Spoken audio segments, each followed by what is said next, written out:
இது மகிமை நேரம். உடைய கர்த்தரும் இரட்சகருமாகிய இயேசு கிறிஸ்துவின் இடைநேற்ற நாமத்தினாலே மகிமை டிவி நேயர்களை நான் வாழ்த்துகிறேன். இந்த மகிமை நேர நிகழ்ச்சியின் மூலமாக உங்களை சந்திப்பதிலே மகிழ்ச்சி அடைகிறேன். பிரியமானவர்களே, கர்த்தரை அறிகிற அறிவில் வளர வேண்டும் என்பதை குறித்து நாம் தியானிக்கிறோம். கர்த்தரை அறிகிற அறிவுதான் மேன்மையானது என்பதை குறித்து தியானித்தோம். எப்படி நாம் அவரை அறிந்து கொள்ள முடியும், வழிமுறைகள் என்ன என்பதை குறித்து தியானித்தோம். அவரை அறிகிறதினால் நமக்கு உண்டான பாக்கியம் என்ன, ஆசீர்வாதங்கள் என்ன என்பதை குறித்து தியானித்தோம். அடுத்ததாக நாம் பார்க்கும் பொழுது, அவரை அறிந்து கொண்டோம் என்பதை நாம் எப்படி கண்டுபிடிக்க முடியும்?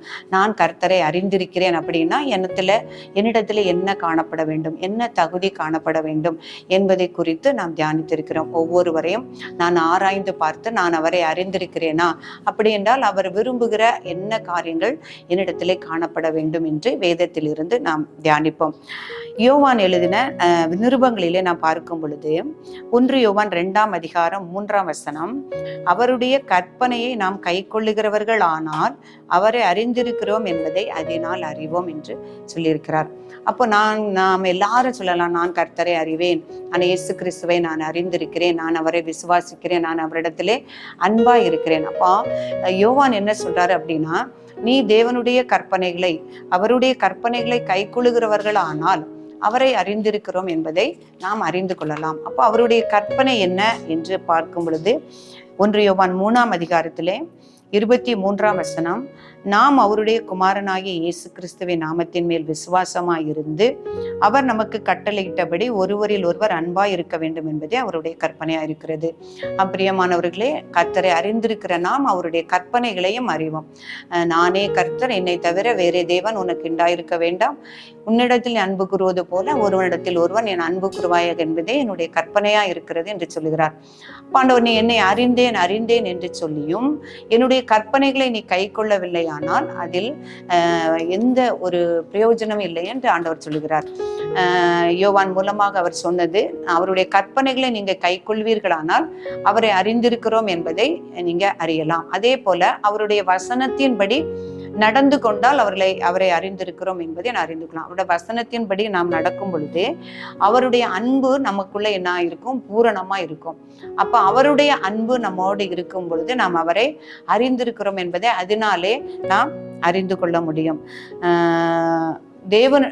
தேவன் அன்பாகவே இருக்கிறார். அவரை விசுவாசிக்கிறவர்கள் யாவரும் அவரிடத்தில் அன்பாய் இருக்க வேண்டும், நாம் ஒருவரில் ஒருவர் அன்பாய் இருக்க வேண்டும் என்பதே அவர் விரும்புகிறார். அப்புறம் தேவனை அறியாதவன், அன்பில்லாதவன் தேவனை அறியான் என்று சொல்லுகிறார். இன்னும் ஒரு இடத்துல சொல்லும் பொழுது 1 யோவான் 3ஆம் அதிகாரம் 6ஆம் வசனம், பாவம் செய்கிற யாருமே தேவனை அறியான் என்று எழுதப்பட்டிருக்கிறது.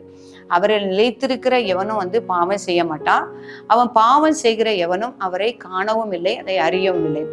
பிரியமானவர்களே, நாம் அவரை அறிந்திருக்கிறோம் என்று நாம் உறுதியாக நம்ம சொல்ல வேண்டும் என்றால் அவருடைய வசனத்தின்படி நாம் நடக்க வேண்டும், அவருடைய கற்பனைகளை நாம் கை கொள்ள வேண்டும். இன்னும் ஒரு காரியம், நாம் அவருடைய கற்பனைகளின்படி நாம் ஒருவரில் ஒருவர் அன்பாய் இருந்தால் நாம் அவர் அறிந்திருக்கிறத விட தேவன் நம்மை அறிந்து கொள்வார் என்று எழுதப்பட்டிருக்கிறது.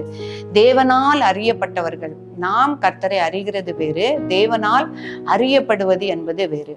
அப்ப நாம் ஒருவரில் ஒருவர் அன்பா இருக்கும் பொழுது அன்பு கூறுகிறவன் என்ன செய்யணும், கர்த்தரால் அறியப்பட்டிருக்கிறான் என்கிற வார்த்தை உள்ளது. 1 கொரிந்தியர் 8ஆம் அதிகாரம் 3ஆம் வசனம், தேவனில் அன்பு கூறுகிறவன் எவனோ அவன் தேவனால் அறியப்பட்டிருக்கிறான் என்று பார்க்கிறோம். அப்போ தேவன் தெரிந்து கொண்ட சில நபர்களை குறித்து நாம் தியானிக்க முடியும். அவரால் அறியப்பட்டவன், அவரால் அறிந்து அவர் தெரிந்து கொண்டவர். மோசையை பார்க்கும் பொழுது அவர் என்ன சொல்றாரு, உன்னை நான் பேர் சொல்லி அழைத்து தெரிந்து கொண்டேன் அப்படின்னு சொல்றாரு.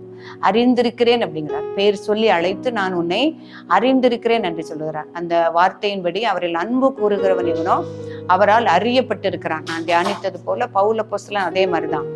அவரு இந்த கிறிஸ்துவை தேடவே இல்லை, ஆனாலும் அவர் முன்குறித்தபடி அவர் மேல் அவர் சித்தம் வைத்திருந்ததின்படி என்ன செய்தாரு, அவரை தெரிந்து கொண்டார்.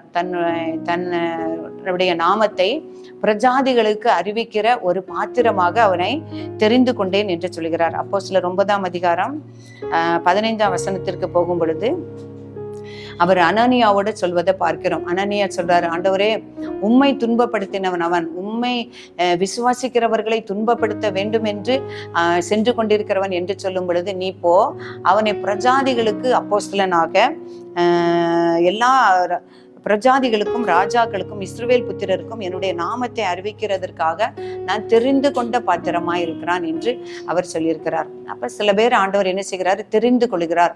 உன்னை பெயர் சொல்லி அழைத்து அறிந்திருக்கிறேன் என்று சொல்கிறார். இப்ப எரேமியாவை நான் பார்க்கும் பொழுது, தாயின் கருவில் உருவாகும் முன்பே நான் உன்னை அறிந்தேன் என்று சொல்கிறார். அவரை இஸ்ரவேல் ஜனங்களுக்கு தீர்க்கதரிசியாக தாயின் கருவில் உருவாவதற்கு முன்னே நான் அறிந்தேன் என்று சொல்கிறார். அதே போல தாவீதை அவரை முன்குறித்து அவரை அறிந்து கொண்டார் என்று பார்க்கிறோம்.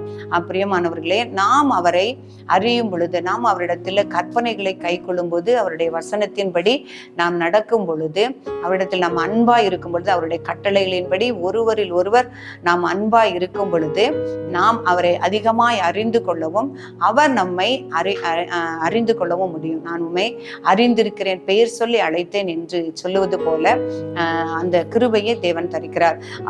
பிரியமானவர்களே, இந்த நாளிலும் நாம் தியானித்த கர்த்தரை அறிகிற அறிவு என்பதை குறித்து கர்த்தர் கொடுத்த கிருபைக்காக அவருக்கு நான் நன்றி செலுத்துகிறேன். அவரை எப்படி அறிந்து கொள்ள முடியும்? அவரை அறிந்தோமானால் நம்மிடத்தில் என்ன குணாதிசயங்கள் நாம் காணப்பட வேண்டும்?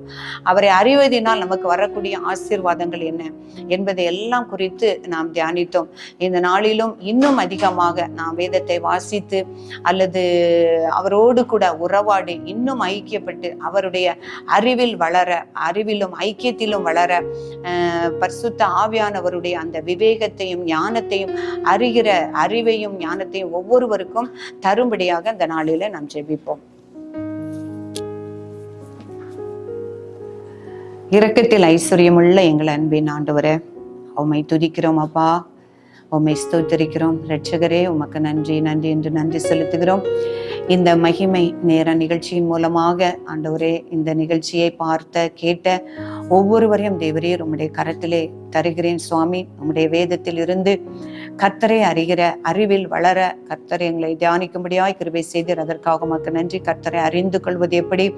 அவரை அறிவதே நித்திய ஜீவன், அவரை அறிவதே மேன்மை, அவர் அறிகிற அறிவை குறித்தே நாங்கள் மேன்மை பாராட்ட வேண்டும் என்பதை எல்லாம் எங்களுக்கு கற்று தந்தீரப்பா. வேதத்தில் உள்ள பரிசுத்தவான்களை குறித்து தியானிக்க கர்த்தர் உதவி செய்தீங்கப்பா. நன்றி. இயேசு கிறிஸ்துவனுடைய வார்த்தைகளை தியானிக்க உதவி செய்தீங்க. நன்றியப்பா. இன்னும் அதிகமாய் கர்த்தரை அறிய வேண்டும் என்கிற வாஞ்சை எங்கள் உள்ளத்திலே நீங்க ஊற்றினீங்கப்பா. அதற்காக நன்றி. உம்மை அறிந்து கொள்ளும்படியான ஆண்டவரே ஞானத்தையும் அப்பா ஸ்தோத்திரம் ஆவியை நீர் எங்களுக்கு தந்தீர்ப்பா. அதற்காக தேவரீர் உமக்கு நன்றி செலுத்துகிறோம்ப்பா. உம்முடைய வசனத்தின்படி ஆண்டவரே உம்முடைய வார்த்தைகளை தியானித்து ஜெபித்து இன்னும் அதிகமாய் உம்மை அறிந்து கொள்ள அறிவில் வளர ஒவ்வொருவருக்கும் கிருபை தரும்படியா நாங்கள் ஜெபிக்கிறேன். அதன் மூலமாக அறிந்து கொள்வதன் மூலமாக உம்மை விசுவாசித்து ஏற்றுக்கொண்டு உம்முடைய விசுவாசத்திலே நிலைத்திருக்க கர்த்தர் உதவி செய்யுங்க. அதுவே உம்முடைய விருப்பம். எல்லா ஜனங்களும் ரட்சிக்கப்படவும் சத்தியத்தை அறிகிற அறிவை அடையவும் நான் பிரியமாயிருக்கிறீரப்பா. உம்மை ஸ்தோத்திரிக்கிறேன் அப்பா. நீங்கள் அமர்ந்திருந்து என்னை அறிந்து கொள்ளுங்கள் என்று சொன்ன வார்த்தையின்படி உம்மை அறிந்து கொள்ள, இன்னும் அதிகமாய் அறிந்து கொள்ள எங்கள் ஒவ்வொருவருக்கும் கிருபை தரும்படியா ஜெபிக்கிறேன். ஆண்டவரே, இந்த வார்த்தைகளை கேட்டுக்கொண்டிருக்கிற ஒவ்வொரு பிள்ளைகளையும் உங்களுடைய கரத்திலே நான் ஒப்பு கொடுக்கிறேன் சுவாமி. அப்பா, அந்த வார்த்தைகளை ஆண்டவரே அவர்களுக்கு பிரயோஜனமாய் இருக்க நீர் ஆசீர்வதித்து கொடுக்கும்படியா ஆவியானவர்களுடைய இருதயத்திலே கிரியை செய்யும்படியாய் நான் ஜெபிக்கிறேன். செவிகளின் மூலமாக கேட்ட வார்த்தைகள் எங்கள் இருதயத்திலே சென்று தகப்பனே அவர்கள் நிலைத்திருந்து அதை பரிசுத்த ஆவியானவரின் மூலமாக ஏற்ற வேளையிலே எங்களுக்கு பிரயோஜனம் உள்ளவைகளாக ஆண்டவரே 100, 60, 30 பிரயோஜனப்பட கர்த்தர் உதவி செய்யுங்க. வழியோரமாய் கேட்ட விதைகளைப் போல இல்லாதபடி நல்ல நிலத்தில் விழுந்த விதைகளாய் அவர்களுக்கு பிரயோஜனப்பட கர்த்தர் உதவி செய்யுங்க. ஆண்டவரே, பேசி அடியாளையும் உம்முடைய கரத்திலே ஒப்பு கொடுக்கிறேன். நான் அல்ல, என்னுடைய பலமும் அல்ல, என்னுடைய புத்தியும் அல்ல தகப்பனே. தேவனுடைய கிருபை என்னை நடத்தினதற்காக நன்றி செலுத்துகிறேன் அப்பா. உம்முடைய வார்த்தைகளை அறிவிக்க அடியாளுக்கு கொடுத்த கிருபைக்காக தேவருக்கு உமக்கு நன்றி செலுத்துகிறேன். இந்த மகிமை டிவியும் கர்த்தர் ஆசீர்வதிக்கும்படியா இந்த மகிமை நேரம் நிகழ்ச்சியின் மூலமாக அநேகர் தொடப்படவும் உம்மை அறிகிற அறிவிலே வளரவும் ஞானத்தையும் கிருபையும் கொடுத்து ஆசீர்வதிக்கும்படியாய் நான் ஜெபிக்கிறேன் அப்பா. என்னை தாழ்த்தி அர்ப்பணிக்கிறேன். மீட்பர் இயேசு கிறிஸ்துவின் மூலம் ஜெபிக்கிறேன் நல்ல பிதாவே. ஆமென்.